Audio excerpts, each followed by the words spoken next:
Screen তো দেখা যাচ্ছে মনে হয়। জি স্যার। আচ্ছা, আমরা হচ্ছে একটু জাস্ট আগের দিন কি কি দেখছিলাম, যে কিভাবে প্রপোজাল লিখতে হয় বা একটা প্রপোজালের কি কি পার্ট থাকে। আমরা দেখছিলাম যে একটা প্রপোজাল দুই রকম হইতে পারে। একটা হচ্ছে কি আপনার বিজনেস প্রপোজাল,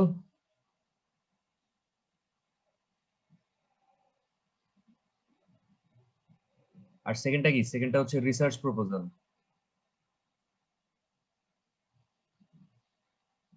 তারপরে মানে যে হচ্ছে কোম্পানির ওনার বা আমি যার জন্য কাজ করব, ওই কোম্পানি কি পেপারে বিজ্ঞাপন দিছে নাকি দেয় নাই, তারা কি আসলে এরকম কোনো কাজ করাতে চাচ্ছে নাকি চাচ্ছে না, এটার উপর ভিত্তি করে প্রপোজালকে আরো দুই ভাগে ভাগ করা যায়। একটা হচ্ছে সলিসিটেড প্রপোজাল, যেটা হচ্ছে আপনার পেপারে মনে করেন টেন্ডার বিজ্ঞাপন দিছে, ওই বিজ্ঞাপন দেখে যারা আগ্রহী সাপ্লায়ার বা ভেন্ডর আছে তারা অ্যাপ্রোচ করলো, এটাকে বলা হচ্ছে সলিসিটেড প্রপোজাল। আর আনসলিসিটেড প্রপোজাল মানে হচ্ছে পেপারে কোনো বিজ্ঞাপন দেয় নাই, তাদের আসলে কোনো রিকোয়ারমেন্ট আছে নাকি নাই, তারা কাউকে মানে কোনো লোক চায়ও নেই। মানে একটা হচ্ছে দেখবেন যে আপনার আমরা যখন বাজারে গিয়ে কোনো কিছু কিনি, আমরা যখন বাজার থেকে কোনো কিছু শপিং করতেছি, এটা হচ্ছে কাইন্ড অফ সলিসিটেড। আমরা বাজারে গিয়ে বলতেছি ভাই আপনার কাছে কি মাছ আছে, আপনার কাছে কি মাংস আছে, আপনার কাছে কি সবজি আছে, আমরা আমরা চাচ্ছি তারপর আমাদেরকে দিচ্ছে।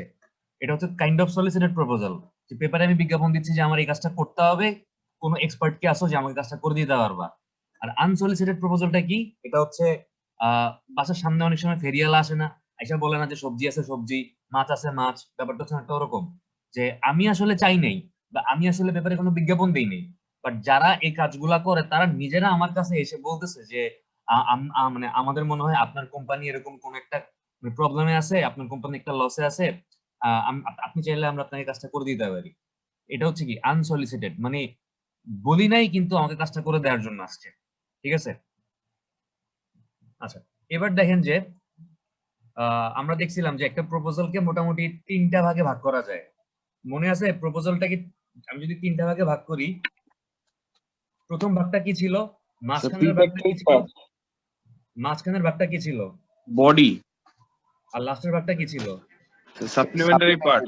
হ্যাঁ প্রথম ভাগটা ছিল হচ্ছে প্রিফেটরি, বানানটা ঠিক আছে নাকি দেখে নিয়েন, বানানটা বলিতে পারে, প্রিফেটরি পার্ট, বডি, আর হচ্ছে কি সাপ্লিমেন্টারি পার্ট। এই ছিল একটা প্রপোজালের তিনটা পার্ট। তো প্রিফেটরি পার্টের মধ্যে আমরা দেখছিলাম কি থাকে, ওই কভার, ইন্টারনাল কভার, তারপর table of content, list of table figure. List of figure. জি স্যার। তারপর হচ্ছে লেটার অফ মানে সলিডেশন নাকি একটা, ওই যে পেপারে যে টেন্ডার বিজ্ঞাপন দেয় ওটা যে কি লিখছিলাম বলুন তো, লেটার অফ কি জানি ছিল, অ্যাপ্রাইজাল না জানি কি, সলিসিটেশন বা সামথিং কিছু একটা ছিল। সলিসিটেশন স্যার। হ্যাঁ পেপারে যে টেন্ডার বিজ্ঞাপন দিছে। আচ্ছা লিস্ট অফ টেবিল তো লিখছেন।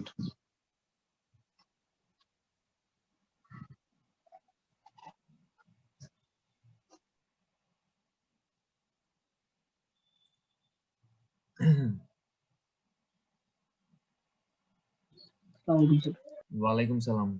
আচ্ছা, আমার স্ক্রিন কি দেখা যাচ্ছে নাকি স্ক্রিন শেয়ার বন্ধ হয়ে গেছে? আচ্ছা দেখা যাচ্ছে স্যার, দেখা যাচ্ছে স্যার। দেখা যাচ্ছে না, ঠিক আছে।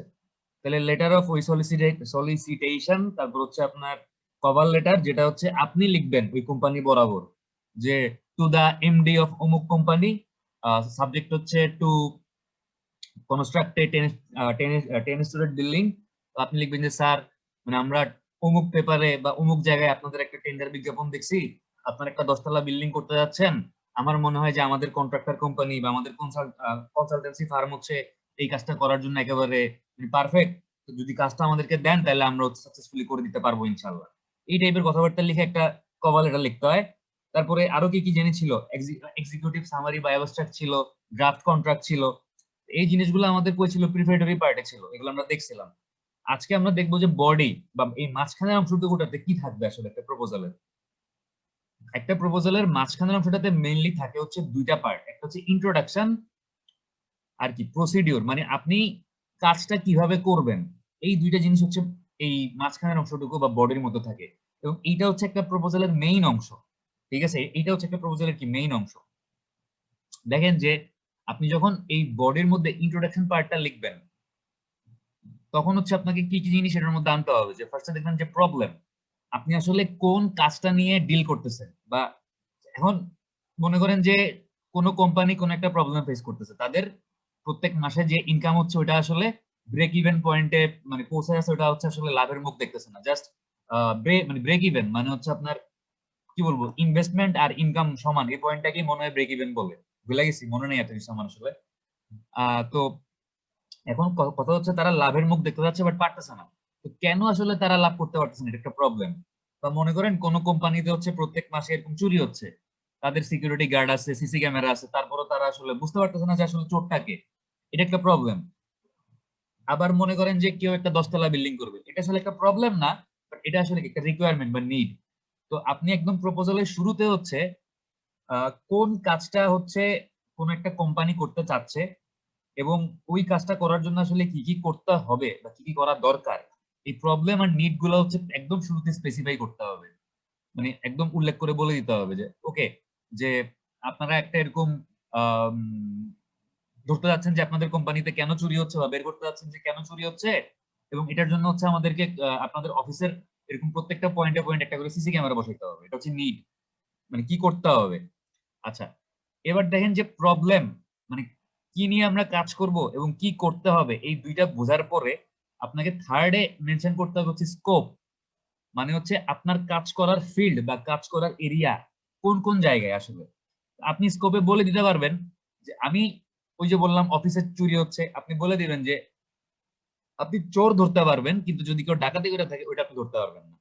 মানে আপনি একটা বাউন্ডারি সেট করবেন, আপনার নিজের কাজের একটা বাউন্ডারি সেট করবেন যে আপনি আসলে কি করতে পারবেন এবং কি করতে পারবেন না। আমরা ইন্টিগ্রেশন করার সময় এরকম একটা লিমিট সেট করি না, 0 থেকে L পর্যন্ত বা 0 থেকে T পর্যন্ত একটা লিমিট সেট করি। তো জি স্যার। এরকম আপনি যখন একটা প্রপোজালের ইন্ট্রোডাকশন পার্টটা লিখবেন, এই পার্টের মধ্যে যে স্কোপ, এই স্কোপটা হচ্ছে আপনি একটা লিমিট সেট করবেন। আপনি হচ্ছেন এক্সপার্ট, মনে করেন আমি হচ্ছে আপনার ক্লায়েন্ট, আপনি হচ্ছে এক্সপার্ট। আমি একটা বিল্ডিং করব, আপনি হচ্ছে একটা কনসালটেন্সি ফার্ম, মানে আপনি হচ্ছেন কনসালটেন্ট। আপনি যখন আমাকে প্রপোজালটা দিবেন, ওই প্রপোজালের ইন্ট্রোডাকশনে সাপোজ আমি একটা 10 তলা বা 15 তলা বিল্ডিং করতে যাচ্ছি, আমি আপনাকে অ্যাজ এ কনসালটেন্ট হিসেবে নিয়োগ দিব। তো আপনি প্রপোজালের ইন্ট্রোডাকশনে যখন স্কোপটা বলে দিবেন, আপনি কোন কোন জায়গাগুলোতে কাজ করতে পারবেন। আপনি যদি কনসালটেন্ট হন, আপনার একার পক্ষে তো বিল্ডিং এর structural design, architectural design, plumbing design, electrical design সবকিছু কভার করা পসিবল না হইতে পারে। আসলে মানে আপনি কোন কোন জায়গাগুলোতে কাজ করবেন, কোন কোন সেক্টর গুলোতে আপনার এক্সপার্টাইজ আছে, এবং কোন কোন জায়গাগুলোতে আপনি কাজ করতে পারবেন না। মানে অ্যাজ এ ক্লায়েন্ট হিসেবে আমার অন্য কোনো এক্সপার্টের কাছে বা অন্য কোনো কনসালটেন্সি ফার্মের কাছে বা অন্য কোনো সাব কন্ট্রাক্টরের কাছে বা অন্য কোনো কন্ট্রাক্টরের কাছে আমার যাওয়া লাগতে পারে। এই ব্যাপারগুলো আপনি আমাকে বুঝাই, মানে একদম স্পেসিফাই করে দিবেন স্কোপের মধ্যে। মানে আপনি আপনার বাউন্ডারি বুঝাই দিবেন, আপনি আপনার মানে কি বলবো, আপনি আপনার ইফিসিয়েন্সি বা আপনি আপনার এলিজিবিলিটি বা আপনি আপনার কতটুকু কি করতে পারবেন না পারবেন আমাকে বুঝাই দিতে হবে। এটা হচ্ছে স্কোপ। তারপর দেখেন যে ব্যাকগ্রাউন্ড, ব্যাকগ্রাউন্ডটা হচ্ছে মনে করেন যে আমি একটা 15 তলা বিল্ডিং করব, আহ ওইখানে আসলে মানে পুরা পুরা প্রজেক্টটা আসলে কি অবস্থায় আছে, বা পুরো জিনিসটার একটা ব্যাকগ্রাউন্ড তুলে আনতে হবে। মনে করেন আমি ওই যে বললাম যে অফিসে চুরি হচ্ছে, এটা একটা ইনভেস্টিগেশন করাতে যাচ্ছি, আমি একটা গোয়েন্দা সংস্থার সাথে যোগাযোগ করলাম। তো তারা এসে আমাকে স্কোপ কি বললো যে তারা আসলে চোর ধরতে পারবে বাট ডাকাত ধরতে পারবে না, মানে তাদের লিমিটেশনস আছে কিছু। তো ওই ব্যাকগ্রাউন্ড যখন তারা আলোচনা করবে, ওই ব্যাকগ্রাউন্ডে তারা হচ্ছে মনে করেন আমাদের অফিসে মানে কি কি বারে চুরি হয়েছে, চুরিতে হচ্ছে কি কি জিনিস হারাইছে না হারাইছে, এই ব্যাকগ্রাউন্ড গুলো তো অলরেডি আমি তাকে জানাইছি। আমি তাকে যখন ডাকছি বা আমি যখন পেপারে বিজ্ঞাপন দিছি যে এরকম অমুক গ্রুপ অফ কোম্পানিতে হচ্ছে প্রত্যেক দিন চুরি হচ্ছে বা প্রত্যেক উইকে চুরি হচ্ছে, তো চোর ধরার জন্য হচ্ছে এক্সপার্ট দরকার, এটা হচ্ছে কি আমি পেপারে বিজ্ঞাপন দিছি। ওই বিজ্ঞাপন দেখে হচ্ছে একটা গোয়েন্দা সংস্থা আমার সাথে যোগাযোগ করলো সাপোজ। তো তারা হচ্ছে এই ব্যাকগ্রাউন্ডের মধ্যে লিখবে যে আপনাদের অফিসে এরকম চুরি হচ্ছে, চুরিতে এত এত এত মালামাল হচ্ছে আপনারা হারাইছেন, বা চুরিতে এই পরিমাণ ক্ষয়ক্ষতি হয়েছে। এইগুলো হচ্ছে পুরো জিনিসটা একটা ব্যাকগ্রাউন্ড, মানে তারা পুরো ব্যাপারটার একটা ব্যাকগ্রাউন্ড তুলে ধরবে। এবং যেই ব্যাকগ্রাউন্ড আসলে কি বলবো, মানে আমি আসলে কি প্রবলেমে আছি বা জিনিসটা আসলে কোন অবস্থায় আছে, মানে কোন সিচুয়েশনের মধ্যে আসলে এখন বর্তমানে আছি, এটা তুলে ধরার চেষ্টা করবে ব্যাকগ্রাউন্ডের মধ্যে, ঠিক আছে। এরপর দেখেন যে অবজেক্টিভ অর পারপস, এই যে মানে আমি একটা কনসালটেন্সি ফার্ম বা একটা এক্সপার্ট কোম্পানিকে নিয়োগ দিচ্ছি, তারা আসলে কি অবজেক্টিভ ফুলফিল করবে বা তারা আসলে কি কাজ করবে। তো মনে করেন অবজেক্টিভ হইতে পারে যে to identify the reason of losses in অমুক কোম্পানি, মনে করেন ইন XYZ কোম্পানি, ঠিক আছে। এটা হচ্ছে একটা অবজেক্টিভ, যে মানে কি উদ্দেশ্যে তারা আসলে কাজ করতেছে বা কি উদ্দেশ্যে তাদেরকে আমি হায়ার করতেছি, তারা উদ্দেশ্যগুলো বা তারা তাদের মানে কাজ করে আসলে তারা কোন পারপোজটা ফুলফিল করবে আমার কোম্পানিতে, বা অ্যাজ এ ক্লায়েন্ট হিসেবে তারা আসলে আমাকে কি দিবে, এই জিনিসটা হচ্ছে বলে দিতে হবে। আপনারা ল্যাব রিপোর্ট লেখার সময় এই 111 1 1 2 2 1 এসব লিখছেন না, এই যে অবজেক্টিভ লিখছেন না, জি স্যার, অবজেক্টিভ লিখছি স্যার। অবজেক্টিভ গুলো কিভাবে লিখতেন, যে to determine the specific gravity of soil, এভাবে লিখতেন না, অথবা জি টু sir. Determine the compressive strength of concrete. এটা হচ্ছে মানে অ্যাজ এ আপনি যখন একটা কনসালটেন্সি ফার্মের মালিক বা আপনি যখন একটা ভেন্ডর, আপনার ক্লায়েন্টকেও হচ্ছে কি এই অবজেক্টিভ গুলো লিখতে হবে, যে আপনি আসলে তার কি অবজেক্টিভ ফুলফিল করবেন।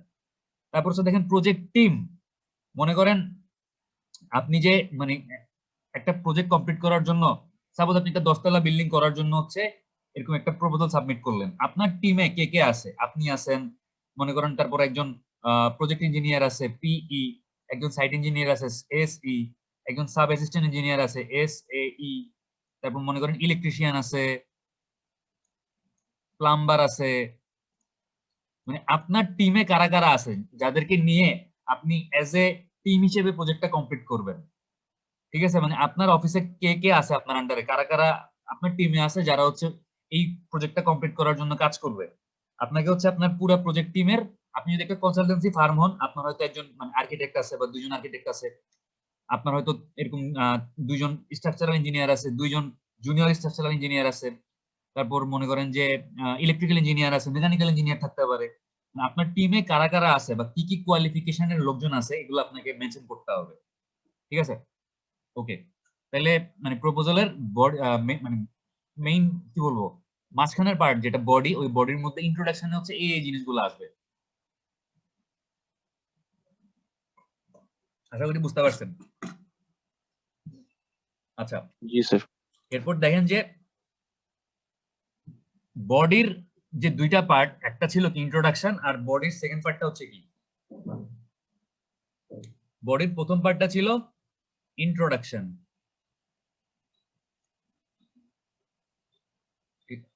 আচ্ছা উদাহরণ ইন্ট্রোডাকশন, আর বডির সেকেন্ড পার্টটা হচ্ছে প্রসিডিওর বা মেথোডোলজিও বলতে পারেন, যে কিভাবে মানে কাজটা করা হবে বা কোন প্রসেসে কাজটা করা হবে, ঠিক আছে।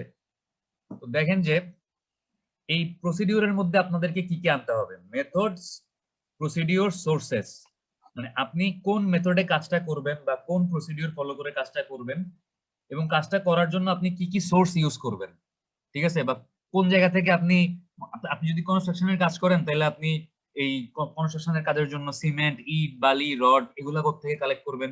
আপনার যদি কোনো হেভি মেশিনারিজ লাগে, এক্সকাভেটর লাগে, ডাম্প ট্রাক লাগে, পে লোডার লাগে, তাহলে এই জিনিসগুলা যে যে আপনার হেভি মেশিনারিজ গুলো আছে কনস্ট্রাকশনের কাজে ইউজ হয়, এই ইকুইপমেন্ট গুলা বা এই মেশিনারিজ গুলা আপনি কোন সোর্স থেকে কালেক্ট করবেন, এই জিনিসগুলো আপনাকে বলে দিতে হবে এই প্রসিডিউরের ভিতরে।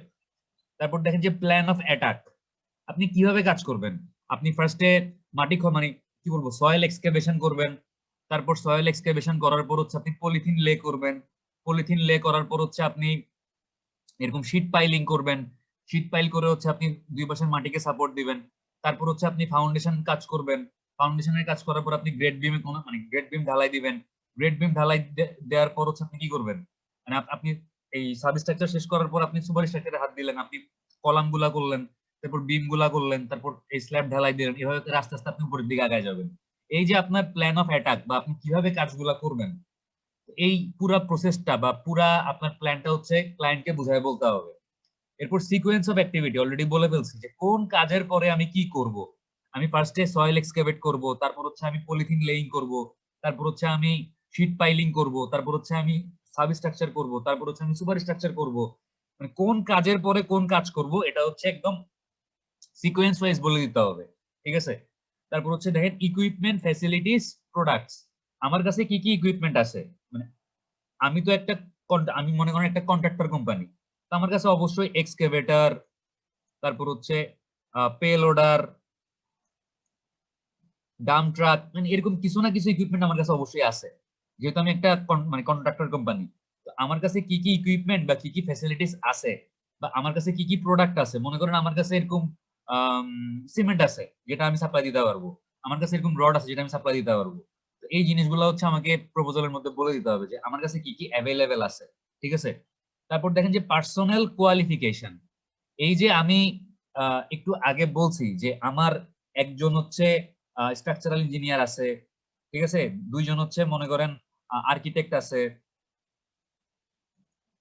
তিনজন মনে করেন ইলেকট্রিক্যাল ইঞ্জিনিয়ার আছে আমার কাছে, ঠিক আছে? আমি মনে করেন আমার কাছে কি কি কোয়ালিফিকেশনের লোকজন আছে আমি বলে দিছি। এখন তাদের কোয়ালিফিকেশন কি, মানে তারা আসলে কোত্থেকে পড়ালেখা করছে, মনে করেন স্ট্রাকচারাল ইঞ্জিনিয়ার হচ্ছে এমএসসি ইন স্ট্রাকচারাল ইঞ্জিনিয়ার, মানে ইঞ্জিনিয়ারিং, সাপোজ বুয়েট। তারপর হচ্ছে আর্কিটেক্ট মনে করেন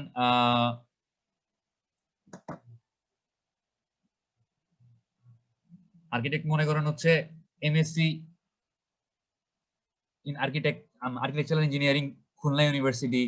তারপর এরকম প্রত্যেকের কোয়ালিফিকেশন হচ্ছে, তারপর তাদের এক্সপার্টাইজ বা তারা কয় বছরের এক্সপেরিয়েন্স। স্ট্রাকচারাল ইঞ্জিনিয়ার মনে করেন 12 বছরের এক্সপেরিয়েন্স, আর্কিটেক্ট মনে করেন 10 বছরের এক্সপেরিয়েন্স, ইলেকট্রিক্যাল ইঞ্জিনিয়ার মনে করেন 8 বছরের এক্সপেরিয়েন্স। মানে তারা আসলে কোত্থেকে গ্রাজুয়েশন কমপ্লিট করছে বা তাদের আসলে মানে কোয়ালিফিকেশন কি, এবং তারা পড়াশোনা করছে কোন জায়গায়, প্লাস হচ্ছে তাদের এক্সপেরিয়েন্স কয় বছর, মানে এই প্রত্যেকের কোয়ালিফিকেশন গুলো হচ্ছে আপনাকে মেনশন করে দিতে হবে। কারণ সাপোজ মনে করেন সাব্বিরের একটা বা মুক্তাদির বা কার নাম বলবো, সাপোজ রিফানের একটা কনসালটেন্সি ফার্ম আছে, তো আমি এজ এ ক্লায়েন্ট হিসেবে রিফানকে নিয়োগ দিলাম, বাট রিফান তো একলা কাজ করবে না, ওর ফার্মে যারা ওর আন্ডারে কাজ করে, স্ট্রাকচারাল ইঞ্জিনিয়ার আছে মনে করেন 2 জন, মেকানিক্যাল ইঞ্জিনিয়ার আছে মনে করেন 3 জন, এখন আর্কিটেক্ট আছে মনে করেন 2 জন, ওদেরকে দিয়ে কাজটা করাবে। এখন ওর ফার্মে যারা আসলে কাজটা করবে তাদের কোয়ালিফিকেশন কি, এজ এ ক্লায়েন্ট হিসেবে আমার তো দেখা উচিত। আমি তো আসলে যাচাই বাছাই করবো যে ওর প্রজেক্ট টিমের মধ্যে আসলে কোন কোন কোয়ালিফিকেশনের লোক আছে। আপনি মনে করেন লা লিগাতে বা ইউরোপিয়ান চ্যাম্পিয়ন্স লিগে আপনি একটা ফুটবল টিম কিনবেন, আপনি মনে করেন যে এরকম রিয়াল মাদ্রিদ বা হচ্ছে এরকম বার্সেলোনা এরকম একটা ফুটবল টিম আপনি কিনবেন। তো ফুটবল টিম কেনার সময় আপনি কি জাস্ট ফুটবল টিমের নাম আর ম্যানেজার দেখে কিনে ফেলবেন?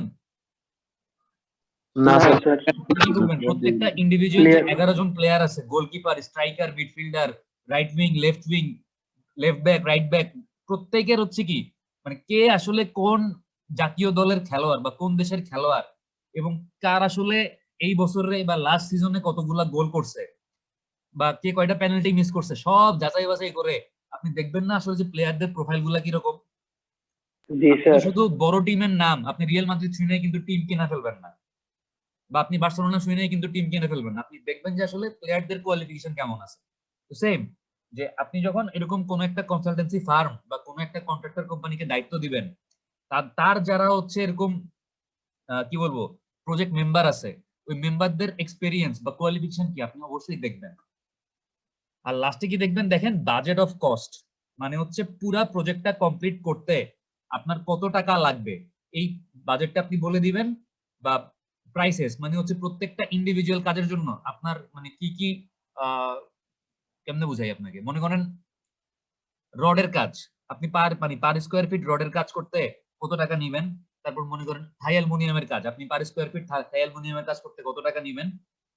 এটা তো যদি আপনি কন্ট্রাক্টর কোম্পানি হন, বাট আপনি যদি কনসালটেন্সি ফার্ম হন, তাহলে পার স্কোয়ার ফিট মানে আপনার স্ট্রাকচারাল ডিজাইন করার জন্য বা পার কি বলবো, আপনি মনে করেন আর্কিটেক্টর হচ্ছে সম্ভবত পার স্কোয়ার ফিটে টাকা নেয়, তাহলে পার স্কোয়ার ফিট হচ্ছে আপনার এরকম আর্কিটেকচারাল ড্রয়িং এর জন্য কত টাকা নিবে আর্কিটেক্ট, বা আপনি এজ এ কনসালটেন্সি ফার্ম হিসেবে কত টাকা নিবেন। তারপরে ওই পার স্কোয়ার ফিট স্ট্রাকচারাল ডিজাইনের জন্য কত টাকা নিবেন, এগুলো হচ্ছে এরকম ব্রেকডাউন দিয়ে দিতে হবে। এবং আলটিমেটলি সবগুলা ভ্যালু যোগ করার পরে টোটাল যে অ্যামাউন্টটা আসবে, এটা হচ্ছে আপনার টোটাল বিড, মানে ফাইনাল বিড আর কি। আপনি এত টাকা কি করবেন, কোট করবেন। সাপোজ আপনি সবকিছু মিলায় বললেন যে আমাদেরকে 1 crore 1 কোটি টাকা দেওয়া লাগবে, এটা হচ্ছে কি এজ এ কনসালটেন্সি ফার্ম হিসেবে আপনি কি করলেন, বিড করলেন যে যত কাজ আছে সবগুলা করার পরে আপনাদের বিল বা আপনাদের মানে আপনাদেরকে পেমেন্ট করতে হবে কত, 1 কোটি টাকা পেমেন্ট করতে হবে। ঠিক আছে, তো তাহলে বডির মধ্যে কি কি গেল? বডির মধ্যে একটা পার্ট আসলো ইন্ট্রোডাকশন পার্ট, যেখানে হচ্ছে আমি কি কি বলতেছিলাম, কি প্রবলেম, কি অবজেক্টিভ, কিভাবে মানে কি জানি ছিল, স্কোপ কি, ব্যাকগ্রাউন্ড কি, অবজেক্টিভ কি, আর প্রজেক্টিভ। আর আমি হচ্ছে সেকেন্ড পার্ট বডি যেটা প্রসিডিউর, ওটার মধ্যে কি মেথড, প্রসিডিউর, সোর্স, তারপর কোন প্ল্যানে কাজটা করব, কোন সিকোয়েন্সে আগাবো, কি কি ইকুইপমেন্ট আমার কাছে অ্যাভেলেবেল আছে, আমার কাছে যারা মানে আমার আন্ডারে যারা কাজ করতেছে বা আমার প্রজেক্ট টিমে যারা আছে তাদের কোয়ালিফিকেশন কি, মানে পার্সোনাল কোয়ালিফিকেশন, আর হচ্ছে পুরো কাজটা করতে কত টাকা লাগতে পারে, এবং প্রত্যেকটা আইটেমের ইন্ডিভিজুয়াল ব্রেকডাউন, এবং আলটিমেটলি লাস্টে গিয়ে হচ্ছে সবগুলা ভ্যালু যোগ করার পরে টোটাল কত টাকা আমি বিড করতেছি, মানে হোয়াট ইজ দ্য ফাইনাল বিড, এইটা হচ্ছে কি আমার লাস্টে আমি মানে মেনশন করে দিব প্রসিডিউরের মধ্যে। এই গেল হচ্ছে আমার কি মেইন, কি গেল ইন্ট্রোডাকশন পার্ট গেল আর প্রসিডিউর গেল। এবার দেখেন, এবার হচ্ছে আমাদের প্রপোজালের 3 নাম্বার, মানে একটা প্রপোজালের যে 3টা পার্ট থাকে, প্রিপারেটরি পার্ট, বডি, আর কি লাস্ট হচ্ছে সাপ্লিমেন্টারি পার্ট। সাপ্লিমেন্টারি মানে কি, এই যে সাপ্লিমেন্ট মানে হচ্ছে বিকল্প না, দ্য অল্টারনেটিভ। তো এটা এখানে আসলে ঠিক বিকল্প না, এটাকে আসলে আপনি সাপোর্টিংও বলতে পারেন। মানে আপনার মেইন যে প্রপোজাল, আপনার প্রিপারেটরি পার্ট আর বডি, এই দুইটা পার্টকে সাপোর্ট দেওয়ার জন্য মানে যেই ডকুমেন্ট গুলা অ্যাড করলে এই দুইটা পার্ট হচ্ছে আরো বেশি ক্লিয়ার হবে, বা আরো বেশি গ্রহণযোগ্য, অ্যাকসেপ্টেবল হবে ক্লায়েন্টের কাছে, বা আরো বেশি বোধগম্য করার জন্য, বা আরো বেশি মানে এক্সপ্লেনেটরি করার জন্য, বা আরো বেশি মানে ক্লিয়ারলি বোঝানোর জন্য ক্লায়েন্টকে আপনি লাস্টের দিকে এসে কিছু ডকুমেন্ট অ্যাড করবেন, এগুলাকে বলা হচ্ছে কি সাপ্লিমেন্টারি পার্ট, বা এডিশনাল, বা অ্যানেক্সার, বা অ্যাটাচমেন্টও বলে অনেক সময়। তো এই সাপ্লিমেন্টারি পার্টের মধ্যে কি কি থাকবে দেখেন, ম্যাপস, গ্রাফস, টেবিলস, চার্টস। মনে করেন আপনি একটা 5 তলা বিল্ডিং করবেন কোন একটা জায়গায়, তো সাপ্লিমেন্টারি পার্টে আপনার ওই জায়গার ম্যাপ আসতে পারে, ওই 5 তলা বিল্ডিং এর ড্রয়িং আসতে পারে, এগুলো হচ্ছে কি সব সাপ্লিমেন্টারি পার্টের মধ্যে আসবে। গ্রাফ আসতে পারে, চার্ট, টেবিল আসতে পারে, চার্ট আসতে পারে। আপনি যদি কোন একটা কোম্পানির ফিনান্সিয়াল স্ট্যাটাস নিয়ে ডিল করেন, ওই কোম্পানি যে লসের মধ্যে আছে, আপনি আপনি মনে করেন ভিতরে কোন এক জায়গায় প্রবলেমের মধ্যে লিখছেন যে গত 10 বছরে আপনাদের কোম্পানির লাভ দিন দিন কমছে, তাহলে আপনাকে অবশ্যই একটা গ্রাফ শো করতে হবে এরকম, যে গত 10 বছর মানে হচ্ছে কত, 2019, 2018, 2017, মানে আমি বলছি কি 10 বছরে দিন দিন কমছে, তার মানে গ্রাফটা হবে এরকম যে যত মানে পিছনের দিকে ছিল তত লাভের দিকে ছিল, যত মানে বছর আগাইছে তত হচ্ছে কি লাভ কইমা নিচের দিকে চলে আসছে। এরকম একটা গ্রাফ দিয়ে আপনি শো করে দিলেন যে আসলে আপনি যেটা বলছেন ওটা আসলে ঠিক। তারপর এরকম যদি কোনো টেবিল থাকে বা কোনো চার্ট থাকে, এগুলো হচ্ছে কি করতে হবে, ওই সাপ্লিমেন্টারি পার্টের মধ্যে অ্যাড করতে হবে। তারপর দেখেন যে লেটার অফ সাপোর্ট আর লেটার অফ এন্ডোর্সমেন্ট, এই দুটো হচ্ছে মোরলেস কাছাকাছি। এই লেটার মানে আপনি মনে করেন আমার কোম্পানির নাম হচ্ছে মনে করেন XYZ কোম্পানি, আমি কি করব, আমি একটা 10 তলা বিল্ডিং করব, আমি এজ এ কনসালটেন্ট বা এজ এ কন্ট্রাক্টর আপনাকে নিয়োগ দিতে যাচ্ছি। বাট আপনি একটু দাঁড়ান,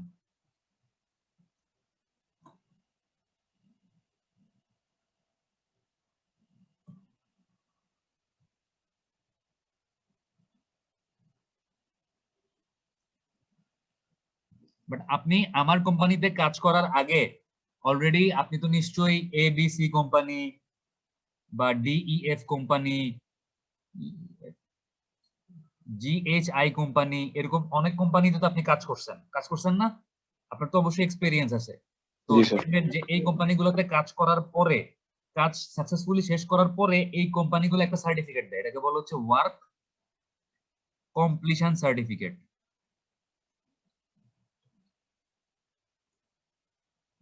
ঠিক আছে, আপনি যদি সাকসেসফুলি কাজটা কমপ্লিট করতে পারছেন, আপনি নিজে চাবেন যে ওকে, যে আমরা তো আপনাদের কাজটা ঠিক মতো কমপ্লিট করছি, আমাদেরকে একটা ওয়ার্ক কমপ্লিশন সার্টিফিকেট দেন।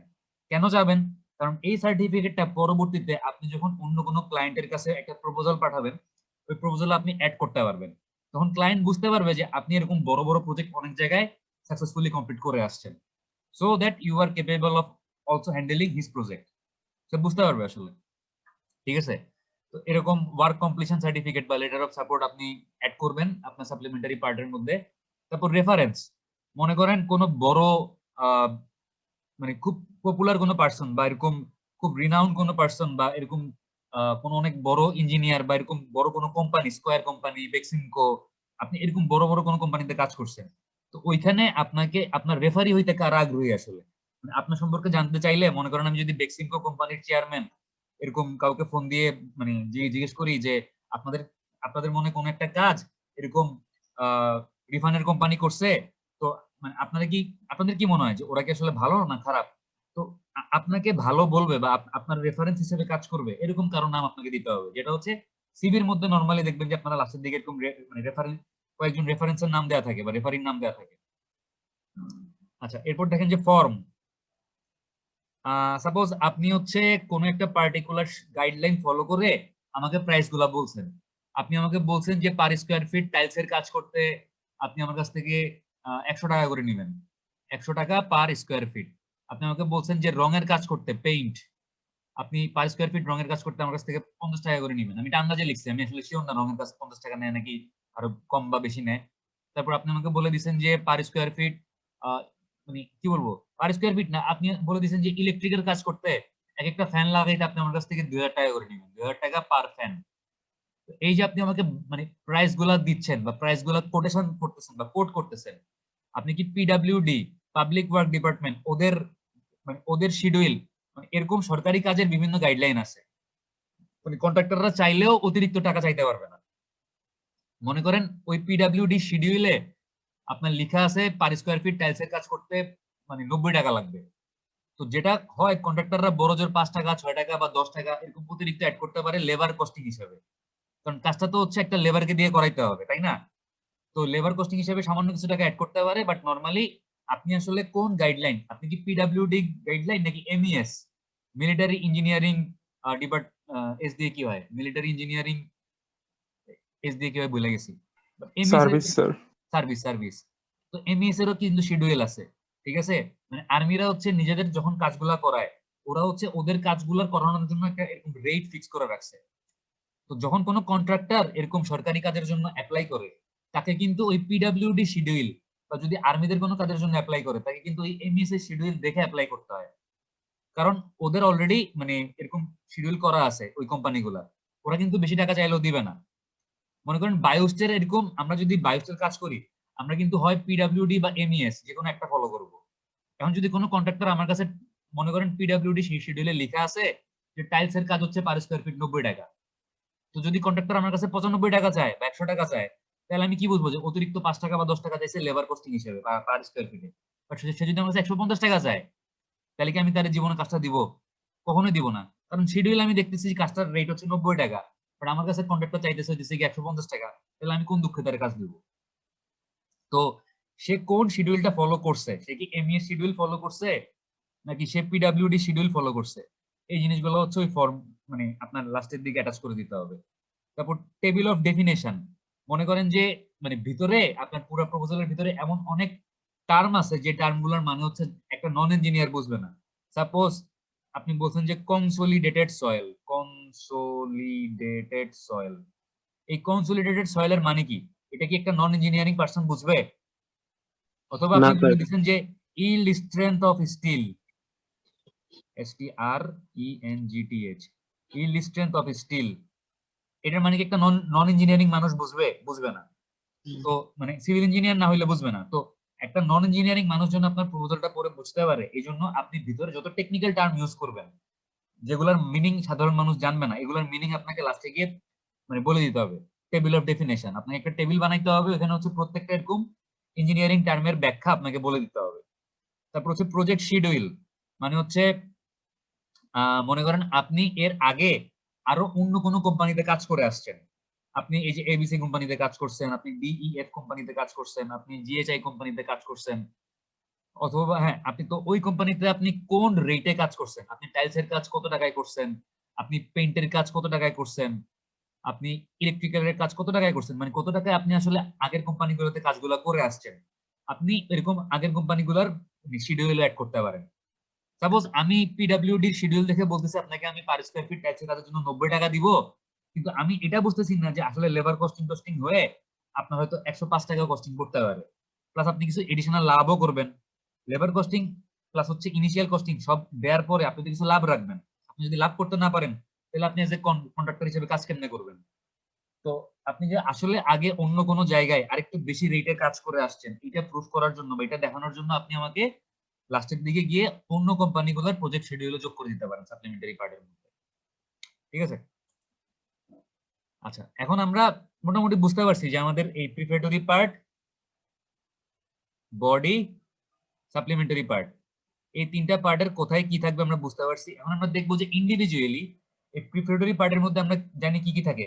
কভার লেটার থাকে, ইন্টারনাল কভার থাকে, তারপর কি থাকে, ইন্ডেক্স বা টেবিল অফ কন্টেন্ট থাকে, তারপর হচ্ছে আপনার লিস্ট অফ ফিগার থাকে, list of figure, list of table থাকে, তারপর হচ্ছে কভার লেটার থাকে, লেটার অফ সলিসিটেশন থাকে, অনেকগুলো জিনিস। তারপর হচ্ছে অ্যাবস্ট্রাক্ট থাকে বা এক্সিকিউটিভ সামারি থাকে, ড্রাফট কন্ট্রাক্ট থাকে। এখন দেখবো যে এই প্রত্যেকটা জিনিস কোনটা আসলে কিভাবে লিখতে হবে, কোনটার মধ্যে আসলে মানে কোন কোন কম্পোনেন্ট গুলো থাকতে হবে। তো ফার্স্টেই দেখেন যে প্রিপারেটরি পার্টের মানে একদম মানে প্রপোজালের শুরুতে যে মেইন টাইটেল পেজটা থাকবে, টাইটেল পেজটা তো মনে করেন আমি শুধু নাম লিখলাম যে proposal for construct A 10 storied building, proposal for construct A 10 storied building. এটা হচ্ছে আমার মেইন মানে মেইন টাইটেল পেজ বা মেইন কভার। এর ভিতরে যে ইন্টারনাল টাইটেল পেজটা থাকবে সেখানে দেখেন আমাকে কি কি লিখতে হবে। Should include as a minimum, মানে টাইটেল পেজে যত কথাবার্তা কম হবে ততই ভালো। কি থাকবে? টাইটেলটা থাকবে। টাইটেল মানে হচ্ছে মনে করেন যে proposal to construct A 10 storied building, যেটা আমি মেইন টাইটেল দিলাম ওইটা আমি ভিতরে আবার লিখলাম name of person or company to whom proposal is submitted. তাহলে ওই যে আপনারা ছোটবেলায় ল্যাব রিপোর্টে লিখতেন submitted to XYZ, submitted by ABC company, আর ডেট, কত তারিখ সাবমিট করছেন ডেটটা দিয়ে দিবেন। এটা হচ্ছে আপনাদের মেইন মানে ইন্টারনাল টাইটেল পেজ গেল। এরপর হচ্ছে name of person or company to whom proposal is submitted, এটা তো বললাম যে submitted to XYZ। Name of person or company submitting the proposal, এটাও বললাম যে সাবমিটেড বাই ABC কোম্পানি, তারপর নিচে হচ্ছে কি ডেট দিয়ে দিবেন, মানে কত তারিখ সাবমিট করলেন। এটা গেল আপনাদের টাইটেল পেজ। এরপর কি আসতেছে দেখেন এক্সিকিউটিভ সামারি বা অ্যাবস্ট্রাক্ট। এটা ছিল আমাদের 9 নাম্বার পয়েন্ট। প্রিফেটরি পার্টের একেবারে শুরুতে কি থাকবে? টাইটেল পেজ থাকবে। আর একেবারে লাস্টে গিয়ে কি থাকবে? Draft contract. 10 নাম্বার না জানি 11 নাম্বার পয়েন্ট ছিল ড্রাফট কন্ট্রাক্ট। ড্রাফট কন্ট্রাক্টের আগে কি ছিল? এক্সিকিউটিভ সামারি বা অ্যাবস্ট্রাক্ট। ঠিক আছে, একটু দেখেন একটা প্রপোজালের সবচাইতে ইম্পর্টেন্ট পার্ট হচ্ছে এই এক্সিকিউটিভ সামারি বা অ্যাবস্ট্রাক্ট। আপনারা যখন রিসার্চ পেপার পড়বেন, আপনারা সবাই অলরেডি আপনাদের রিসার্চ প্রপোজাল লেখার জন্য পেপার পড়তেছেন না? জি স্যার। পেপারে মানে সবাই আগে কি পড়েন? এই অ্যাবস্ট্রাক্টটা পড়েন না? জি স্যার, অ্যাবস্ট্রাক্ট বা ইন্ট্রোডাকশন স্যার। একটা পেপারের অ্যাবস্ট্রাক্ট পড়ার পরে যদি মনে হয় যে পেপারটা আসলে ভালো না বা আমার দরকার নেই, তাহলে কি ওই পেপারটার আর বাকি জিনিসপত্র কেউ পড়েন? না স্যার। কেউই পড়েন না, কারণ আপনি অ্যাবস্ট্রাক্ট পড়লেই বুঝতে পারেন যে পেপারটার মধ্যে আসলে কি আছে বা পুরো পেপারটার একটা সামারি হচ্ছে এই অ্যাবস্ট্রাক্টটা। আপনি যখন একটা প্রপোজাল কাউকে দিবেন, সেই শুরুতেই কিন্তু আপনার অ্যাবস্ট্রাক্ট বা এক্সিকিউটিভ সামারিটা পড়বে বা সিনপসিসটা পড়বে। তিনটাকে একই জিনিস বলে, আপনি সিনপসিস, অ্যাবস্ট্রাক্ট, এক্সিকিউটিভ সামারি একই কথা, আপনি যে কোনো একটা টার্ম ইউজ করতে পারেন। তো এটা যদি ভালো না হয় বা এটা যদি সুন্দর না হয়, দেখা যাবে যে আপনার প্রপোজালটা অ্যাবস্ট্রাক্ট করে মানে আপনার ক্লায়েন্টের আর ভালো লাগতেছে না, সে আপনার প্রপোজালটা বাতিল করে দিল, এরকম হইতে পারে। সো আপনাকে অ্যাবস্ট্রাক্টটা লেখার সময় অনেক বেশি কেয়ারফুল থাকতে হবে। Most important part of a proposal. ঠিক আছে, many evaluators read only executive summary to gain quick overview. মানে অনেক ইভালুয়েটর বা ক্লায়েন্টরা হচ্ছে বা যারা আপনার প্রপোজালটাকে ইভালুয়েট করবে বা যাচাই বাছাই করবে, তারা হচ্ছে কেবলমাত্র একটা কুইক ওভারভিউ পাওয়ার জন্য এক্সিকিউটিভ সামারি বা অ্যাবস্ট্রাক্টটাই শুধু পড়ে, আর বাকি জিনিসপত্র পড়ে না। ঠিক আছে, should speak for the complete proposal, মানে এই অ্যাবস্ট্রাক্টটা এমন হইতে হবে যেন এটা হচ্ছে পুরা প্রপোজালটার জন্য মানে কথা বলে বা পুরা প্রপোজালটাকে কভার করে। তো পুরা প্রপোজালের মধ্যে যা আছে সবকিছু যেন এই এক্সিকিউটিভ সামারি বা অ্যাবস্ট্রাক্টের মধ্যে আসে। তারপর দেখেন should be able to stand alone, মানে অ্যাবস্ট্রাক্ট এমন হইতে হবে যে এই অ্যাবস্ট্রাক্ট একাই যেন 100 হয়। মানে অ্যাবস্ট্রাক্টকে এক্সপ্লেইন করার জন্য যেন অন্য কোনো ডকুমেন্ট না লাগে। এই অ্যাবস্ট্রাক্টটা পড়লেই যেন আপনার পুরো প্রপোজালের মধ্যে কি আছে না আছে ইচ এন্ড এভরিথিং যেন আপনার ক্লায়েন্ট বুঝতে পারে। Should summarize what objective will be met, এই অ্যাবস্ট্রাক্টটা আপনাকে বলে দিতে হবে যে কি কি অবজেক্টিভ আপনি ফুলফিল করবেন আপনার ক্লায়েন্টের জন্য। ঠিক আছে, should summarize what procedures will be followed, মানে মেথোডোলজি, মানে কোন প্রসেস মানে প্রসিডিউর ফলো করে বা কোন মেথডে আপনি কাজটা করবেন, এই মেথড গুলো হচ্ছে অ্যাবস্ট্রাক্টের মধ্যে আপনাকে আনতে হবে। আচ্ছা, এবার একটু খেয়াল করেন অ্যাবস্ট্রাক্ট লেখার সময় নরমালি একটা ফরম্যাট ফলো করা হয়। আমি ফরম্যাটটা এখানে দেখাই, ড্রাফট কন্ট্রাক্টে পরে আসতেছি, এখানে যেহেতু জায়গা আছে এখানে আমি লিখতেছি। দেখেন যে অ্যাবস্ট্রাক্ট লেখার সময় একটা ফরম্যাট বা একটা প্রসিডিউর বা একটা স্টেপ যদি আপনি মাথায় রাখেন তাহলে আপনার অ্যাবস্ট্রাক্ট লিখতে সুবিধা হবে। ফরম্যাটটাও কে বলে হচ্ছে ইমরাদ ফরম্যাট, ঠিক আছে? কি বলে? এইটা লিখলাম ছোট হাতের, এটাকে বলে হচ্ছে আই এম বড় হাতের আর ছোট হাতের এ বড় হাতের ডি, ইমরাদ ফরম্যাট। আইতে কি? আচ্ছা, এই অ্যাবস্ট্রাক্টটা আপনি কোন জায়গায় মানে অ্যাটাচ করবেন? এটা আপনি অ্যাটাচ করবেন হচ্ছে প্রিপারেটরি পার্টের মানে একদম শেষের দিকে গিয়ে, ড্রাফট কন্ট্রাক্টের আগে আর মেইন বডির আগে। মানে মেইন বডি যখন শুরু করবেন, আপনার একটা প্রপোজালের মেইন বডির মধ্যে কি থাকবে? ইন্ট্রোডাকশন থাকবে, আমি ইন্ট্রো লিখলাম, আর হচ্ছে কি থাকবে? প্রসিডিউর থাকবে। অ্যাবস্ট্রাক্টটা আপনি অ্যাড করতেছেন কি আমার মানে প্রিপারেটরি পার্টের পরে, প্রিপারেটরি পার্টের শেষের দিকে অ্যাড করতেছেন আর বডির আগে অ্যাড করতেছেন অ্যাবস্ট্রাক্টটা। কিন্তু এই অ্যাবস্ট্রাক্টে আপনার এই বডির কথাবার্তাও আপনি ইন্ট্রোডাকশনের মধ্যে যা লিখছেন, প্রসিডিউরের মধ্যে যা লিখছেন, এই জিনিসগুলো আসতে হবে, আবার প্রিপারেটরি পার্টের কথাবার্তাও আসতে হবে। তো এই অ্যাবস্ট্রাক্টের মধ্যে দেখেন, এই যে আমি যদি ইমরাদ ফরম্যাট ফলো করে অ্যাবস্ট্রাক্টটা লিখি, ইমরাদের আইতে মানে হচ্ছে ইন্ট্রোডাকশন, ঠিক আছে? এম এম হচ্ছে মেথোডোলজি বা প্রসিডিউর, আর এ হচ্ছে রেজাল্ট, আর ছোট হাতের এটা হচ্ছে এন্ড, ডিতে হচ্ছে কি ডিসকাশন। তো আপনি অ্যাবস্ট্রাক্টটাকে এই ফরম্যাটে সাজাইতে হবে। আপনি অ্যাবস্ট্রাক্টের শুরুতে কিছু ইন্ট্রোডাক্টরি কথাবার্তা বলবেন, তারপর হচ্ছে আপনি কোন মেথড বা কোন প্রসিডিউর ফলো করে কাজটা করতেছেন ওইটার একটা সামারি দিবেন। আপনি রেজাল্ট মানে আপনি অ্যানালাইসিস করে বা আপনি কাজটা করে কি আউটপুট পাচ্ছেন বা কি পাইছেন, কি ফাইন্ডিংস, ওই রেজাল্টটা বলবেন। এবং তার উপর ভিত্তি করে ওই রেজাল্টের উপর আপনি মনে করেন কোন একটা রিসার্চ পেপারের কাজ করতেছেন, আপনি কোন একটা কনক্রিট নিয়ে মনে করেন ল্যাবে ভাঙছেন, কনক্রিটটা ভাঙার জন্য আপনি ইউজ করছেন মানে ডিস্ট্রাকটিভ টেস্ট, মানে এই যে কি জানি বলে, মানে আপনি কোনো কিছু ভাঙা ফেলা হচ্ছে কি ডিস্ট্রাকটিভ টেস্ট, আর নন ডিস্ট্রাকটিভ টেস্ট হচ্ছে সফটওয়্যার দিয়ে সিমুলেশন করা। আপনি মনে করেন মেথোডোলজিতে ডিস্ট্রাকটিভ টেস্ট ইউজ করছেন, আপনি সিলিন্ডার ভাঙছেন, কম্প্রেশন টেস্ট করছেন আপনি মেশিনে, আপনি মেথোডোলজিতে বলে দিলেন, আপনি রেজাল্ট পাইছেন মনে করেন 5000 পিএসআই, মানে কনক্রিটের কম্প্রেসিভ স্ট্রেস আপনি পাইলেন কত? 5000 পিএসআই। এই রেজাল্টের উপর বেস করে আপনাকে একটা ডিসকাশন লিখতে হবে, যেটা আপনারা ইয়াতে ল্যাব রিপোর্টে লিখতেন না, মনে আছে?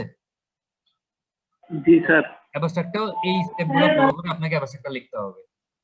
আচ্ছা, এখন অ্যাবস্ট্রাক্ট লেখা মনে করেন শেষ, এরপর আমাদের কি ড্রাফট কন্ট্রাক্ট মানে হচ্ছে একটা চুক্তিনামা।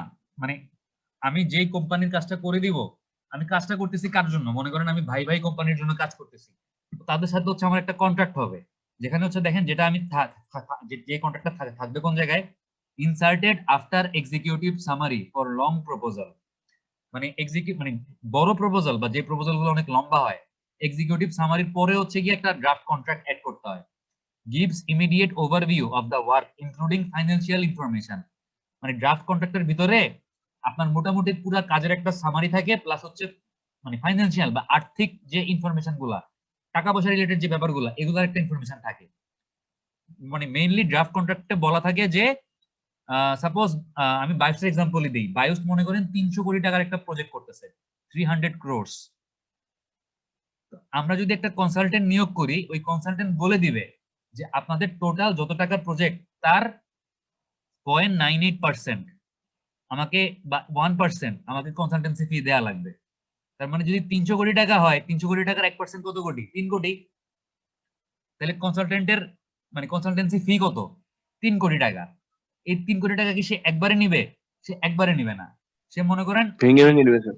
ড্রাফট কন্ট্রাক্টের মধ্যে একটা ব্রেকডাউন দিয়ে দিবে যে আপনার যখন স্ট্রাকচারাল ডিজাইন কমপ্লিট হয়ে যাবে আপনি আমাকে 50 লাখ টাকা দিবেন, আপনার যখন আর্কিটেকচারাল ডিজাইন কমপ্লিট হয়ে যাবে আপনি আমাকে বাকি 50 লাখ টাকা দিবেন, আপনার যখন বিল্ডিং এর ইলেকট্রিক্যাল প্লাম্বিং ডিজাইন হয়ে যাবে আপনি আমাকে আরো 50 লাখ টাকা দিবেন। এরকম টোটাল 3 কোটি টাকা সে কিভাবে নিবে ব্রেকডাউন গুলো বলে দেওয়া লাগবে, ঠিক আছে? আচ্ছা, একটু আজানটা শেষ হোক তারপর আবার বলতেছি।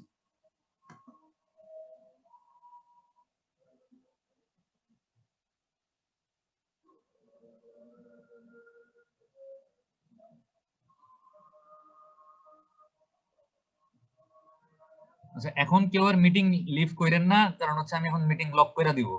এখন এখন যদি কেউ মিটিং মানে লিভ করে আবার শেষের দিকে আসতে চান, আসতে পারবেন না।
আচ্ছা দেখেন, স্ক্রিন তো বোধহয় আবার দেখা যাচ্ছে।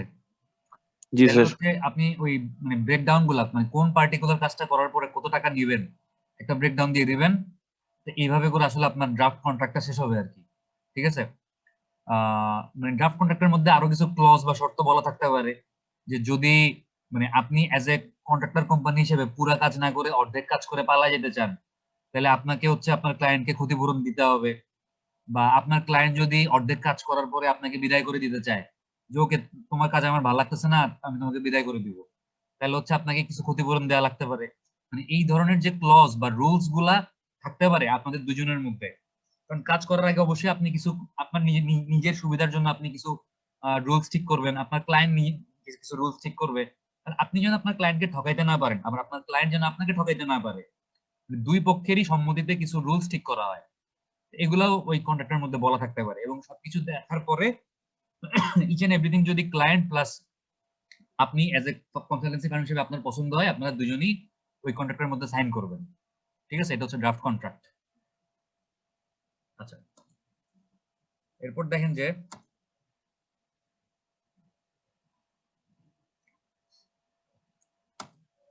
চেঞ্জ হয় না কেন।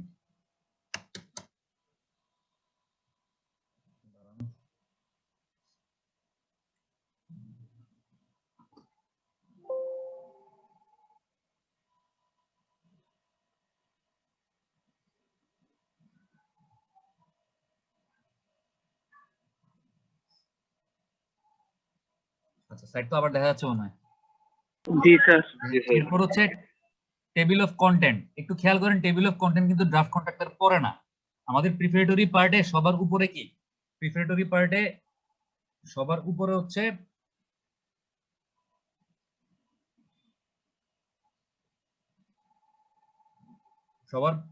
মেইন কভার, তারপর হচ্ছে কি ইন্টারনাল কভার, তারপরে কিন্তু টেবিল অফ কন্টেন্ট, এটাকে সংক্ষেপে টিওসিও বলে। টেবিল অফ কন্টেন্টস লাস্টে একটা এস দিছে, কারণ এই টেবিল অফ কন্টেন্টের মধ্যে আপনার index, list of figure, list of table, অনেক কিছু আসতে পারে। ঠিক আছে, আচ্ছা এটা হচ্ছে কি ইন্টারনাল কভারের পরে আসবে। টেবিল অফ কন্টেন্টের পরে হচ্ছে ওই লেটার অফ সলিসিটেশন, তারপর কভার লেটার, তারপর হচ্ছে আপনার এই অ্যাবস্ট্রাক্ট বা এক্সিকিউটিভ সামারি, তারপর হচ্ছে ড্রাফট কন্ট্রাক্ট, আমি ড্রাফট কন্ট্রাক্ট, এই জিনিসগুলো হচ্ছে সিরিয়ালি আসবে। তো টেবিল অফ কন্ট্রাক্টটা আমরা এখন বলতেছি, আমরা হচ্ছে প্রথমে বলে ফেলছিলাম যে আমাদের ইন্টারনাল কভার বা মেইন কভারের মধ্যে কি কি থাকবে, তারপর আমরা বলছিলাম আমাদের অ্যাবস্ট্রাক্টটা কিভাবে হবে, তারপর আমরা বলছিলাম যে ড্রাফট কন্ট্রাক্টটা কিভাবে লিখতে হবে। দেন আমরা আসলাম হচ্ছে পিছনের দিকে, এই টেবিল অফ কন্টেন্টে কি কি থাকবে বা কি থাকতে হবে। দেখেন, brief proposal do not require table of content. আপনি যদি ছোট প্রপোজাল দেন, মনে করেন বায়ুস একটা দেয়াল বানাবে, একটা অথবা বায়ুস মনে করেন একটা একতলা ঘর বানাবে, একতলা ছোট্ট একটা ঘর বানাবে, ওই ঘরটা বানাইতে মনে করেন লাগবে 5 থেকে 7 লাখ টাকা লাগবে, ছোট কাজ, অল্প টাকার কাজ, তখন কিন্তু আসলে আপনার প্রপোজাল দেওয়ার দরকার নেই, বা আপনার প্রপোজাল দিলেও এখানে কি টেবিল অফ কন্টেন্ট দেওয়ার দরকার নেই, আপনি জাস্ট একটা এক পেজের একটা প্রপোজাল দিবেন যে আপনার কত টাকা লাগতে পারে একটা 10 তলা বিল্ডিং, মানে sorry, একটা ছোট্ট একটা রুম বানাইতে আপনার কত টাকা লাগবে এটা আপনি আমাকে বলে দিলেন। বাট আপনি যদি লং প্রপোজাল ইউজ করেন, মানে হচ্ছে আপনি একটা 10 তলা বিল্ডিং এর জন্য বা একটা বড় প্রজেক্টের জন্য, মনে করেন 10 কোটি টাকা বা 20 কোটি টাকার একটা কাজ, একটা বড় কাজ হবে, এরকম যদি বড় কাজের জন্য আপনি প্রপোজাল দেন, ওইখানে হচ্ছে আপনার table, list of figure, list of illustration, মানে ভিতরে আপনি মনে করেন কোথাও লিখছেন যে পিএসআই 4000 পিএসআই, পিএসআই মানে যে পাউন্ড পার স্কয়ার ইঞ্চি, আপনি ভিতরে কোথাও লিখছেন বায়োস্ট, বায়োস্ট মানে যে Bangladesh Army International University of Science and Technology, এরকম অ্যাব্রিভিয়েশন গুলোর হচ্ছে মানে ইলাবোরেশন বা হচ্ছে ইলাস্ট্রেশন আপনাকে একটা টেবিলের মধ্যে বলে দিতে হবে যে কোন শর্ট ফর্মের মানে আসলে কি। ঠিক আছে, এই গেল টেবিল অফ কন্টেন্ট। আচ্ছা, এইভাবে মোটামুটি আপনার প্রিপারেটরি পার্টটা শেষ হইলো। প্রিপারেটরি পার্টের মধ্যে কি কি থাকবে এবং কোন পার্টে আমি মানে কি রাখবো না রাখবো একটা ধারণা পেয়েছেন আশা করি। এখন হচ্ছে আমাদের প্রপোজালের মাঝখানের পার্ট, যে বডি, ওই বডির মধ্যে কি কি ছিল, ইন্ট্রোডাক্টরি পার্ট ছিল আর ছিল হচ্ছে গিয়ে প্রসিডিউর। তো প্রপোজালের যে মাঝখানের অংশটা বডি, তার ইন্ট্রোডাকশনটা আমরা কিভাবে লিখবো? দেখেন, ইন্ট্রোডাকশনের মধ্যে প্রথমে আসবে পারপস, আপনি কোন উদ্দেশ্যে প্রপোজালটা দিচ্ছেন। ঠিক আছে, এখানে আপনি কি কি আনবেন দেখেন, যে written in a simple language as if approaching to a non specialist. আপনি ইন্ট্রোডাকশনে যখন পারপসটা বা উদ্দেশ্যটা লিখবেন যে আপনি কি কাজ করবেন বা কেন আপনাকে হায়ার করতেছে, ওই পারপসটা লেখার সময় আপনাকে একদম সহজ ভাষায় বা সিম্পল ল্যাঙ্গুয়েজে লিখতে হবে, যেন আপনার প্রপোজালটা পড়ে একজন নন স্পেশালিস্ট, মানে আপনার ফিল্ডে স্পেশাল মানে স্পেশালিটি নাই, আপনার ফিল্ডে এক্সপার্টাইজ নাই, এরকম একজন সাধারণ মানুষও ইন্ট্রোডাকশনটা পড়ে বুঝতে পারে যে আসলে আপনি কি কাজ করতে চাচ্ছেন। Purpose often stated in infinitive form, মানে অবজেক্টিভ বা পারপোজ অনেক সময় বা বেশিরভাগ ক্ষেত্রে হচ্ছে ইনফাইনিট ফর্মে লেখা হয়, যেমন কি to recommend a procedure, to identify the reason of losses, to bid for the construction of 10-story building, to supply 5000 বস্তা সিমেন্ট টু ইউর কোম্পানি, মানে এরকম করে হচ্ছে আমরা অবজেক্টিভ গুলা ইনফাইনিটিভ ফর্মে লিখবো, টু ইউজ করব। ঠিক আছে, আচ্ছা, এটা গেল আমাদের ইন্ট্রোডাকশনের পারপস বা অবজেক্টিভ। তারপর আমরা কি আনবো দেখেন, যে প্রবলেম, মানে কোন ইস্যু বা কোন প্রবলেমটাতে আমরা আসলে কাজ করতেছি। এখানে দেখেন, need to clearly state the problem and demonstrate clear understanding of the problem. আপনাকে হচ্ছে ক্লায়েন্টকে ক্লিয়ারলি প্রবলেমটা মানে বুঝাই লিখতে হবে। ঠিক আছে, এবং আপনি যে আসলে প্রবলেমটা বুঝতেছেন বা প্রবলেমটা সলভ করার জন্য, যে মানে একটা প্রবলেম সলভ করতে হলে প্রথমে আপনার প্রবলেমটার প্রপার বা ক্লিয়ার আন্ডারস্ট্যান্ডিং থাকা লাগবে। আপনি যে আসলেই বুঝতে পারছেন যে কি প্রবলেম এখানে হচ্ছে, এই ব্যাপারটা আপনাকে বুঝাই বলতে হবে। তারপর ইফ পার্টিনেন্ট, মানে যদি যুক্তিসঙ্গত হয় বা যুক্তিযুক্ত হয়, তাহলে এর সাথে মানে এই প্রবলেম গুলা বা কি প্রবলেম হচ্ছে এটা, এবং প্রবলেমটা যে আপনি বুঝতে পারছেন, এই জিনিসগুলো লেখার পরে আপনাকে হচ্ছে difficulties that may be encountered, মানে প্রবলেমটা সলভ করতে গেলে বা কাজটা করতে গেলে আপনি কি কি ডিফিকাল্টিজ বা কি কি মানে বিপদের সম্মুখীন হইতে পারেন। মনে করেন একটা কনস্ট্রাকশনের কাজ করবেন, ওটা শুরু করবেন বর্ষাকালে, বর্ষাকালে শুরু করলে বৃষ্টি হইতে পারে, আপনি বইলা দিলেন যে if the construction will be started at rainy season, probably there will be lots of water and rain। ঠিক আছে, আপনি একটা প্রবলেম বইলা দিলেন যে এরকম বৃষ্টি হইতে পারে।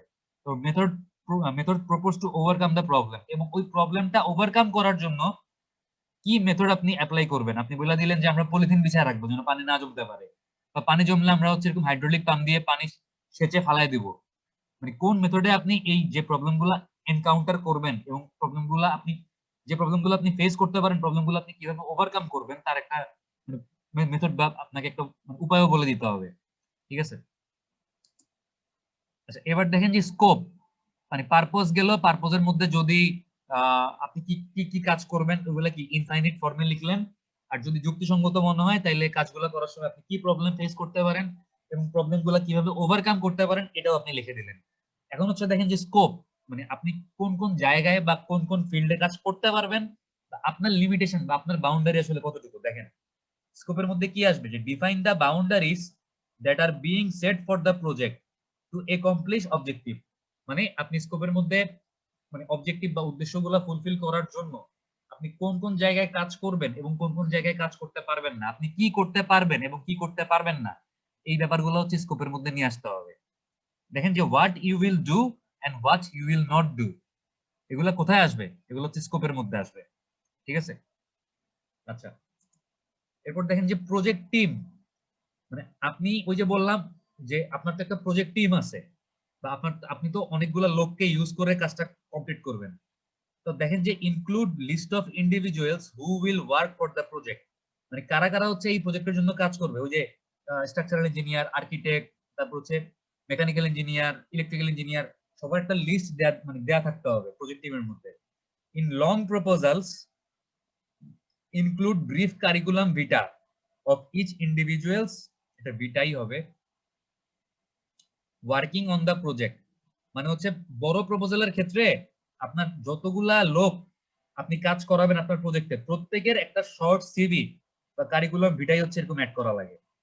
ঠিক আছে, মনে করেন রিফানার একটা মানে কনস্ট্রাকশন কোম্পানি আছে বা কনসালটেন্সি ফার্ম আছে, ওর কোম্পানিতে যারা যারা কাজ করতেছে, যে ইঞ্জিনিয়ার কাজ করতেছে বা যে সার্ভিস ইঞ্জিনিয়ার কাজ করতেছে, যে মেকানিক্যাল ইঞ্জিনিয়ার কাজ করতেছে, যদি ও মানে বড় কাজের জন্য কোথাও প্রপোজাল সাবমিট করে, মনে করেন 20 কোটি টাকার কাজ বা 30 কোটি টাকার কাজ বা 50 কোটি টাকার কাজ বা 100 কোটি টাকার কাজ, এরকম বড় অ্যামাউন্টের কাজের জন্য প্রপোজাল সাবমিট করলে ওর যে প্রজেক্ট টিম তাদের প্রত্যেকের ইন্ডিভিজুয়াল সিভি হচ্ছে কি ওখানে অ্যাড করতে হবে, যেন ক্লায়েন্ট দেখতে পারে যে আসলে কি কি কোয়ালিফিকেশনের লোক আছে এখানে। ঠিক আছে, আচ্ছা তারপর দেখেন যে আচ্ছা আজকে ইন্ট্রোডাকশনের প্রজেক্ট টিম বললাম, এটা শেষ করে দিই যে ব্যাকগ্রাউন্ড, এটা আজকে লাস্ট স্লাইড। দেখেন যে আপনি আপনার পুরো প্রজেক্ট টিমের একটা মানে টেবিল বানাইলেন যে আপনার মানে টিমে কে কে আছে বা কি কি কোয়ালিফিকেশনের লোক আছে, আপনি এই জিনিসগুলো বললেন। তারপর আপনাকে লিখতে হবে একটা ব্যাকগ্রাউন্ড। ব্যাকগ্রাউন্ডে কি কি আসবে দেখেন যে may be omitted for short proposal, যদি আপনি কম টাকার মানে বা এরকম ছোট টাইপের কোনো প্রপোজাল দেন, আপনি ব্যাকগ্রাউন্ডটা কি করতে পারেন, বাদ দিতে পারেন বা অমিট করতে পারেন। বাট ফর লং প্রপোজাল, আপনি যদি বড় কোনো প্রপোজাল দেন কাউকে বা বড় অ্যামাউন্টের কাজের জন্য প্রপোজাল দেন, তাহলে ইনক্লুড দ্য ফলোইং ইনফরমেশন, ব্যাকগ্রাউন্ডে আপনাকে মানে ব্যাকগ্রাউন্ডটা লিখতে হবে এবং ব্যাকগ্রাউন্ডে হচ্ছে এই এই তথ্যগুলো নিয়ে আসতে হবে। কি কি আনতে হবে দেখেন যে previous work completed on identical or related project, মানে আপনি সেম টাইপের কাজ, আমি একটা 10 তলা বিল্ডিং করাবো আপনাকে দিয়ে, আপনি আগে 10 তলা বিল্ডিং কোথায় কোথায় করছেন, বা সেম টাইপের আপনি মনে করেন 10 তলা বিল্ডিং করেন নাই বাট আপনি 8 তলা বিল্ডিং করছেন বা আপনি 12 তলা বিল্ডিং করছেন, তাইলেও কি মানে সিমিলার টাইপের কাজ, আপনি সুপার স্ট্রাকচার করে এক্সপার্টাইজ আছে আপনার, আপনি অভ্যস্ত, তাহলে আপনি এই কাজগুলোর কথা উল্লেখ করে দিবেন ব্যাকগ্রাউন্ডে। Literature review on the subject and its evaluation, মানে আমি আপনাকে দিয়ে যে কাজটা করাবো, আপনি আমার কাজটার উপরে ভালো মতো পড়ালেখা করছেন কিনা, এবং আপনার আসলে কি মনে হয়েছে যে যে জায়গায় আমি বিল্ডিংটা করব ওই বিল্ডিং এ কি আমার আসলে ডিপ ফাউন্ডেশন করা লাগবে নাকি নরমাল শ্যালো ফাউন্ডেশন করলেই হবে, মানে আপনি আমাকে কিছু সাজেশন দিবেন, তাহলে আমি বুঝতে পারবো যে আসলে আপনি আমার প্রবলেমটা বা আপনি আমার প্রজেক্টটা সম্পর্কে প্রপারলি ঘাটাঘাটি করে আপনি আইডিয়া নিছেন। আপনাকে জন্য কি করতে হবে, একটা literature review on the subject and its evaluation লিখতে হবে। Statement showing how proposal will build on already completed project and research, মানে হচ্ছে এরপর আপনাকে একটা সামারি বা একটা স্টেটমেন্ট লিখতে হবে যে অলরেডি কমপ্লিট হয়েছে এরকম প্রজেক্ট, মানে 10 তলা বিল্ডিং মনে করেন অলরেডি কমপ্লিট হয়ে গেছে বা 20 তলা বিল্ডিং মনে করেন অলরেডি কমপ্লিট হয়ে গেছে, এই প্রজেক্ট গুলাতে প্রপোজাল গুলো আসলে কিভাবে দেওয়া হয়েছিল বা প্রপোজাল গুলো আসলে কত মানে কত টাকা বিড করছিলেন বা কাজটা আসলে কত টাকায় হয়েছে সিমিলার টাইপের প্রজেক্টে। মনে করেন আপনি এরকম 10 তলা বিল্ডিং আরেক জায়গায় করছেন, ওই কাজটা আপনি করছেন 2 কোটি টাকায় বা 3 কোটি টাকায়, তাহলে ওই প্রপোজালটার একটা সামারি আপনি উল্লেখ করে দিবেন বা আপনি নিয়ে আসবেন এখানে। ঠিক আছে, তো আমাদের এতটুকুই থাক। আমাদের মানে বডির মধ্যে প্রথম পার্টটা ছিল ইন্ট্রোডাকশন, তারপরের পার্টটা ছিল মেথড এন্ড প্রসিডিওর। তো আমরা এই বডির ইন্ট্রোডাকশন পার্টটা কভার করছি, আমরা বডির মেথড এন্ড প্রসিডিওর এবং এই সাপ্লিমেন্টারি পার্ট, তারপর তো আমাদের প্রপোজালের লাস্ট পার্টটা কি, বডির পরের পার্টটা কি সাপ্লিমেন্টারি পার্ট, এই জিনিসগুলো হচ্ছে আমরা ইনশাআল্লাহ নেক্সট ক্লাসে দেখবো আর কি। ঠিক আছে, আজকে এতটুকুই থাক। Yes, sir. তো দুইজন বাইরে হয়ে গেছে, আমি তো স্যার 18 রোল 18 স্যার। আর হ্যাঁ স্যার, আর কে বাইরে হইছে? স্যার ও গ্রুপে মেসেজ দিছিল স্যার, সিদ্ধার্থ আর ফারহান। আচ্ছা, যারা যারা বের হয়ে গেছে ওদেরকে বলেন যে মেসেঞ্জার গ্রুপের মধ্যে লিখতে বলেন। স্যার লেখছে স্যার, দুজনই স্যার গ্রুপে বলছে, সেজন্য স্যার আমরা জানতে পারছি।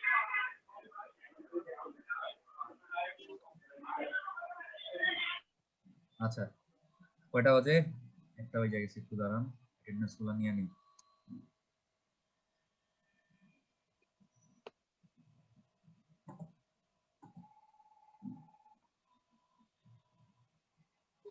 এটা কাজ করে না।